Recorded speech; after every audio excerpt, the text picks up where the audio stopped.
रोहन एक जिज्ञासु और साहसी पत्रकार था। उसकी खासियत थी कि वह हर उस मुद्दे को छूता था जिसे छूने से बाकी लोग डरते थे। एक दिन उसके अखबार के संपादक ने उसे एक मुश्किल काम सौंपा। शहर से दूर घने जंगलों के बीच स्थित एक मानसिक अस्पताल में रहस्यमयी घटनाएं हो रही थीं। मरीजों की अजीब मौतें, अचानक गायब हो जाना और रात में अस्पताल से आने वाली अजीब आवाजें, ये सारी बातें लोगों को भयभीत कर रही थीं। यह मामला इतना उलझा हुआ और खतरनाक था कि पुलिस भी इसमें दखल देने से बच रही थी। संपादक ने कहा, रोहन, अगर तुम ये केस सुलझा लोगे तो तुम्हारा नाम बड़ा हो जाएगा। रोहन ने यह चुनौती स्वीकार कर ली। उसने तय किया कि वह अस्पताल में खुद को मरीज के रूप में दाखिल कर इस रहस्य का पर्दाफाश करेगा। अस्पताल के कर्मचारी और डॉक्टरों को यह विश्वास दिलाने के लिए कि वह सचमुच मानसिक रोगी है, रोहन ने अपनी जिंदगी का सबसे बड़ा नाटक किया। उसने व्यवहार में असमानता दिखाई, खुद से बातें की और बार बार जोर जोर से हंसने लगा। डॉक्टरों ने उसे गंभीर मानसिक रोगी मान लिया और भर्ती कर लिया। अब वह एक मरीज के रूप में अस्पताल में था। वह जानता था कि उसे सभी चीजें गौर से देखनी होंगी और सबूत जुटाने होंगे, लेकिन उसे यह अंदाजा नहीं था कि वह ऐसी जगह आने वाला है जहां केवल अंधेरा, भय और मौत का राज चलता है। अस्पताल के पहले कुछ दिन अपेक्षाकृत सामान्य लगे।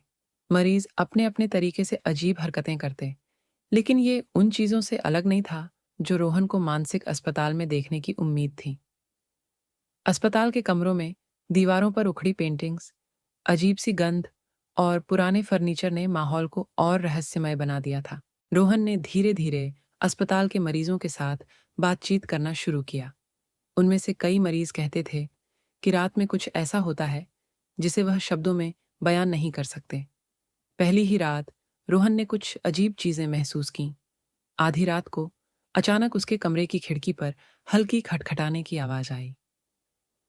उसने देखा कि एक अधेड़ उम्र का मरीज खिड़की के पास खड़ा था और एक ही वाक्य बार बार कह रहा था, तुम बचोगे नहीं, सब खत्म हो जाएगा। अगली रात रोहन ने महसूस किया कि मरीज अजीब तरीके से दीवारों की ओर इशारा कर रहे थे। कुछ लोग बुदबुदा रहे थे, वो आ रहा है, उसकी छाया यहीं है। तीसरे दिन रोहन ने डॉक्टरों के व्यवहार में भी अजीबता देखी। वे मरीजों के सवालों के जवाब देने से बचते थे। मरीज अगर किसी चीज की शिकायत करते तो उन्हें दवाइयां देकर चुप करवा दिया जाता। कई मरीज अचानक अस्पताल से गायब हो जाते। पूछने पर कहा जाता, उन्हें डिस्चार्ज कर दिया गया है। लेकिन ये बातें रोहन को सच नहीं लगती थीं। एक रात रोहन ने अस्पताल के कर्मचारियों को बेसमेंट की ओर जाते देखा। वह चुपके चुपके उनके पीछे गया। बेसमेंट में जो दृश्य उसने देखा वह किसी भी सामान्य इंसान की सोच से परे था। वहां कुछ डॉक्टर और नर्सें काले कपड़ों में खड़े होकर किसी अनजान भाषा में मंत्र पढ़ रहे थे।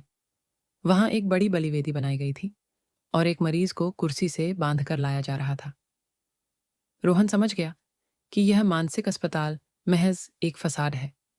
असल में यहाँ काले जादू और बलि का खेल चलता था। डॉक्टर और नर्सें केवल बाहरी दुनिया को धोखा देने के लिए यहाँ काम करते थे। रोहन ने किसी तरह अपनी जान बचाकर वहां से भागने की कोशिश की, लेकिन डॉक्टरों को उस पर शक हो गया था। अगली सुबह रोहन को अस्पताल के वार्ड में बंद कर दिया गया। अब डॉक्टर उसे भी मरीज साबित करने में लग गए।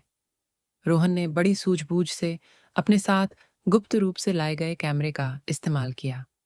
उसने रात की सारी घटनाओं का वीडियो रिकॉर्ड कर लिया। रोहन ने एक दिन डॉक्टरों को चकमा देकर अस्पताल से भागने की योजना बनाई। उसने नर्स की चाबी चुरा ली और कर्मचारियों को झांसा देते हुए रात के समय बाहर निकलने में कामयाब रहा। बाहर निकलते ही उसने मीडिया और पुलिस को वह वीडियो सौंप दिया। वीडियो देखने के बाद हर कोई चौंक गया। वीडियो में डॉक्टरों का असली चेहरा सामने आ गया। पुलिस ने छापा मारा और डॉक्टरों के साथ साथ नर्सों को गिरफ्तार कर लिया। अस्पताल को हमेशा के लिए बंद कर दिया गया। इस घटना ने पूरे शहर को झकझोर कर रख दिया। हालांकि रोहन ने इस मामले को उजागर कर दिया, लेकिन इस घटना ने उसके मन पर गहरा असर डाला।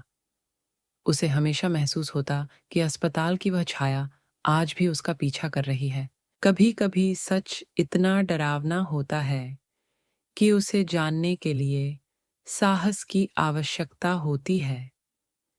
लेकिन यदि आप सच्चाई का सामना करने की हिम्मत रखते हैं, तो आप अंधकार पर विजय पा सकते हैं।